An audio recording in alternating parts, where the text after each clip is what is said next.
Ce n'est pour l'heure qu'un projet, mais il est révolutionnaire à plus d'un titre.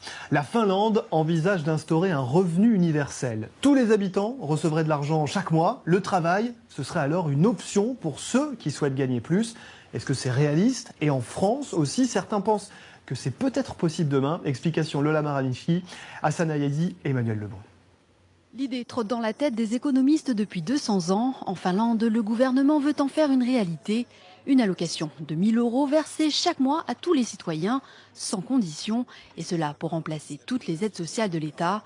Alors un revenu sans travailler, en France, il y a ceux qui n'y croient pas du tout. Gagner de l'argent sans travailler, ça aide pas l'État. Et puis tout simplement, même personnellement, je préfère gagner de l'argent en travaillant. Ça me paraît pas très moral en tout cas, ce système. Pas très encourageant pour travailler. Et les autres qui se disent pourquoi pas. Ça peut marcher, mais après il faut trouver les fonds pour financer ça, parce que c'est vrai que ça doit pas être gratuit. C'est une belle idée, c'est à mettre à l'épreuve, mais il faudrait voir au moins les premiers résultats. Pour le gouvernement finlandais, il s'agit de réduire les inégalités et de faire du travail un choix.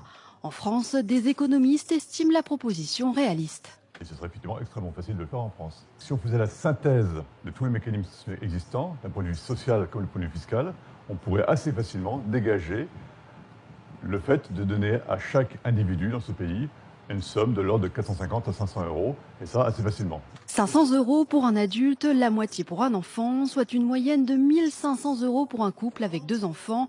Montant de la facture 372 milliards d'euros par an. À titre de comparaison, c'est un peu moins que le budget de la sécurité sociale. Les détracteurs dénoncent un système qui n'incite pas au travail. Pourtant, l'idée qui s'apparente à une véritable révolution culturelle fait son chemin du côté des politiques en France, à l'image d'Éric Woerth, l'ancien ministre du Budget, qui l'a déjà évoqué.